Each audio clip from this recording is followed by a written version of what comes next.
Hey guys, so I mentioned in my DTube introduction video that I was thinking about starting to do um, like personality videos or something along the lines of like a positive encouragement talk or something along these lines. And I've decided that that is actually something that I'm quite interested in doing. And here's the first video. So today I'm going to talk about I'm going to talk about it in two perspectives. I'm going to talk from my own experience of going through this phase, and then I'm going to obviously be offering advice for somebody who would be at the point in their life where they really want to make some sort of change. So the topic is changing from a negative mindset to a positive mindset, and maybe a lot of people already have a positive outlook at life, but I found by default, unfortunately, I had quite a negative view of the world, and I suppose pessimistic is the right word to use. So, why do we focus on negativity? And I recorded a video a couple of days ago where I started trying to approach this, and I ended up rambling for ages. So there are so many reasons why we focus on negativity. First things first, we get projected it constantly by media. We're policed by fear, and we're controlled by fear. And obviously I could really try and, deconstruct that and unpack it and understand why that happens, but that's not what the video is about, and I want to try and stay on one track. So we focus on negativity because it keeps us alive in a lot of cases. We focus on fear and our natural response to things.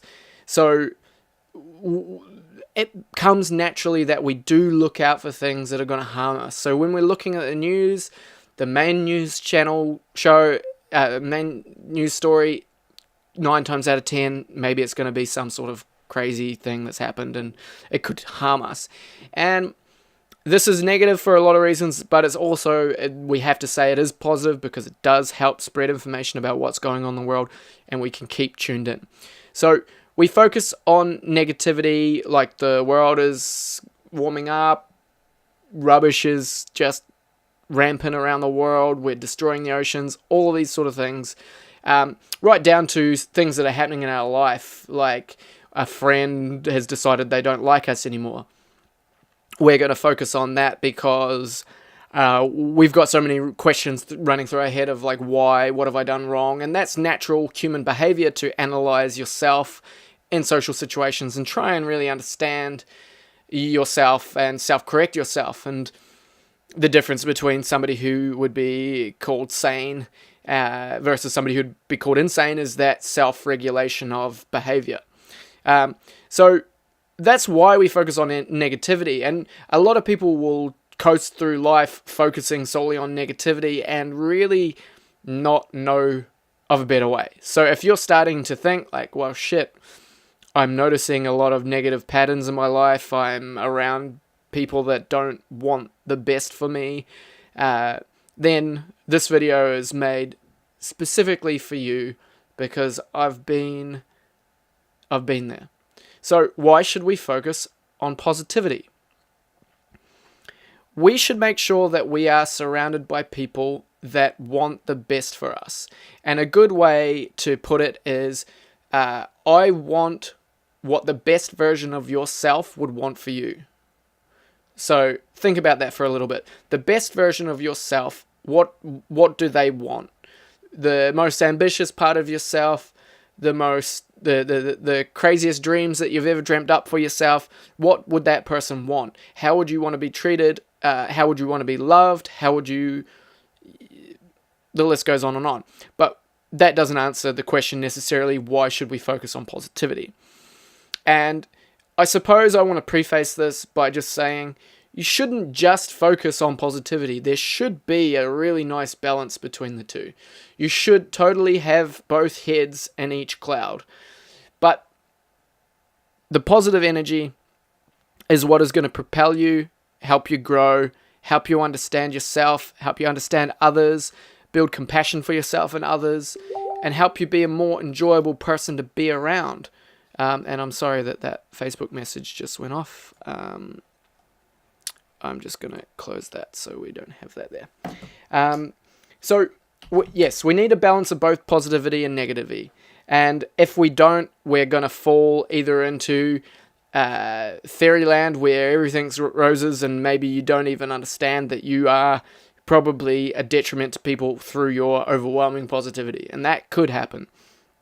We want to focus on positivity because we want to change our lives. We want to consistently be stepping into a better version of ourselves. We want to be we want to be looking after future self. And if we're focused just on negativity, we aren't looking out toward the future. Negativity, in my opinion, is close proximity. Positivity is present and future. Negativity is sometimes present and past. So we want to be looking forward. We want to be watching where we're stepping as we go towards what it is that we want for ourselves. Now, a lot of people don't know what they want for themselves. And that's a really difficult for me to tell you what you should want for yourself, because nobody could have ever told me what I wanted for myself when I was going through this phase of self-discovery. And people say, go traveling, you'll find yourself, this, that, and the next thing. I don't know whether that is any sort of advice that I'd be giving people.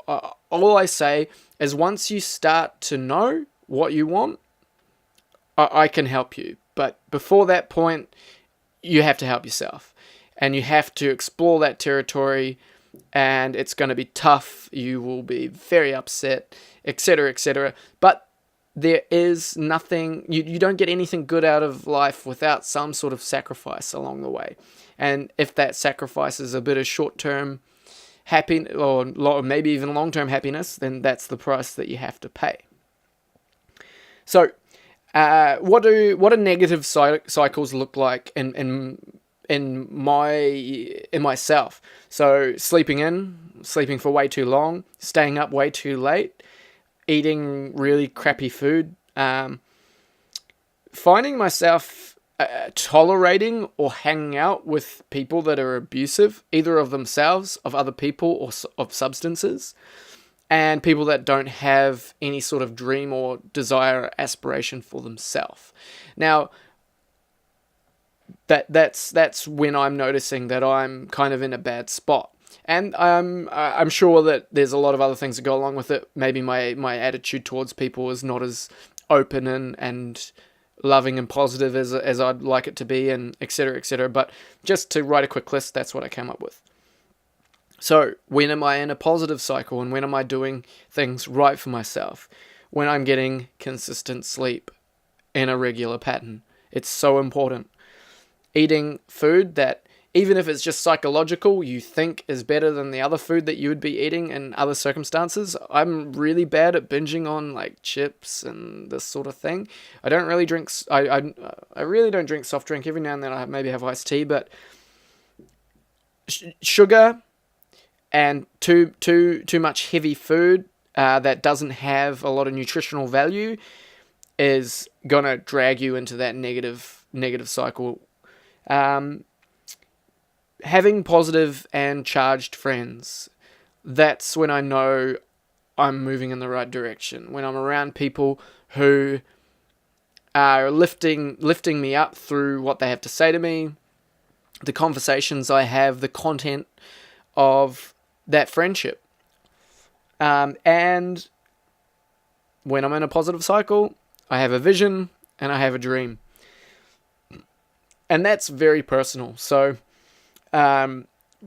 we need to sort of, it's all very well having a vision and a dream, but we need to understand how we are going to take the steps to getting towards that vision and a dream. So you need to be a little bit strategic. You need to be, you need to set that idea or goal or vision in your mind. So say it's something like, I want to be a really good cook. all right, that's a fantastic vision, because being able to supply people with really high quality, good food is a beautiful, beautiful gift that you have for the world. So how do you achieve it? Okay, well, you need to evaluate where you're at, and you need to be conscious of your own competencies and incompetencies. This can be difficult and sometimes better outsourced. So you could say to your partner or your friends or whatever, what am I good at in the kitchen and what am I bad at in the kitchen? Take that feedback, ask somebody else, get some feedback from them, because when it comes to personal taste, it can be, quite personal. So maybe some feedback that you'd get wouldn't be right across the board. So gather a bunch of feedback, take in your own kind of thoughts on the matter, and then formulate sort of a vision of what you think you need, what you think you already have that is good, and then what you need to obtain in order to be good. So if you don't know what good food is in the first place, you need to go out and experience it. And again, that's personal to the individual, depending on what you think is good versus what you think is bad. But you need to know the difference between good and bad. That is paramount to knowing where to go. So once you have a good grip on knowing what is good versus knowing what is bad, then you can be more specific with what you need to know. You can say to yourself, all right, so I'm really good at cooking the meat, and it's tender, it's juicy, it's great, but I don't season it well. So what do I need to do? I need to get advice from people that are good at seasoning things. Where do I find somebody? You live in the world of YouTube and the internet. Any information that you need is out there, readily available for you. I use lynda.com. I'm currently learning how to use Cinema 4D. Previously, I taught myself how to use Ableton. Obviously, this is an Ableton or educational channel for music production. So you have to be driven to obtain that knowledge from within. And like I said before, I can't lead you to that point. You have to drive yourself. You have to say, all right, every day I'm going to spend 30 minutes watching lessons in order to get better. And then I'm going to go and practice. So it's not just enough to watch and learn from somebody. Then you have to put it into practice and you have to try and replicate what it is they're telling you. So that's an example of obviously stepping forward into those parts of your personality. Let me rephrase this. That is an example of you starting to really understand how you make your life better. And I've used cooking as an example, but you can apply that to anything. And you really need to break things down. So if you're in a really bad situation, look at your friend who's really happy. First of all, make sure they are genuinely happy, because maybe, there's that. But what are they doing? When are they waking up? What are they putting in their body? What's their work environment like? Work is a big... I saw a guy actually at the festival I recently went to. He was wearing a t-shirt that said, Mondays are fine. You just hate your job. Think about that. So, these are all parts of the puzzle that are really going to add together and help you construct your future vision of yourself. So, another thing that I want to quickly talk about before I end the video. If you haven't heard of him, look him up. Jordan Peterson. He is a clinical psychologist. He speaks to his YouTube audience, but he also goes and does interviews and all of these sorts of things. He has a program called the Self-Authoring Program. When you do this program, you write about the vision that you would have for yourself 3 years down the track if you did everything right by yourself to reach your goals, dreams, or favorable lifestyle. Then you talk about where you are right now, and you talk about your past and the experiences that happened to you when you were young. If you have traumatic experiences, you write about it, you try and understand it.